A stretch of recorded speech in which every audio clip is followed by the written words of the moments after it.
Water therapy ಅಂದರೆ ನೀರಿನ ಚಿಕಿತ್ಸೆ. ಹೀಗಂದ್ರೆ ಏನು? ಇದರಿಂದ ಏನು ಉಪಯೋಗ? ನೀರಿನ ಚಿಕಿತ್ಸಾ ಕಿಟ್ ಅಂದರೆ ರಾತ್ರಿಯಲ್ಲಿ ವಾಟರ್ ಥೆರಪಿ ಕಿಟ್ನ ಒಳಗಡೆ ಇರುವ 3 ರುದ್ರಾಕ್ಷಿಯನ್ನು ಚೆನ್ನಾಗಿ ತೊಳೆದು 250 ml ನೀರನ್ನು ತಾಮ್ರದ ಪಾತ್ರೆಯಲ್ಲಿ ತೆಗೆದುಕೊಂಡು ಈ ರುದ್ರಾಕ್ಷಿಯನ್ನು ಹಾಕಿ ನೆನೆಸಿಡಬೇಕು.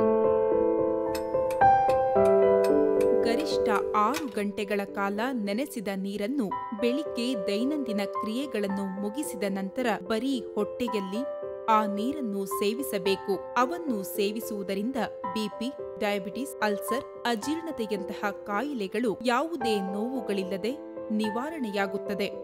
ಯಾವುದೇ ವಯಸ್ಸಿನವರು ಇದನ್ನು ಕುಡಿಯಬಹುದು. ದೇಹದ ನಡುಕ, ಭಯ, ನರದೌರ್ಬಲ್ಯವಿದ್ದಾಗ ವಾಟರ್ ಥೆರಪಿ ಕಿಟ್ನಲ್ಲಿರುವಂತಹ 1 ರುದ್ರಾಕ್ಷಿ ಮಣಿಯನ್ನ ನಿಮ್ಮ ಅಂಗೈನಲ್ಲಿ ಗಟ್ಟಿಯಾಗಿ ಅದುಮಿ 2 ನಿಮಿಷ ಇಟ್ಕೊಳ್ಳಿ. ನೀವು ತಕ್ಷಣ ಪರಿಹಾರವನ್ನ ಕಾಣ್ತೀರಿ.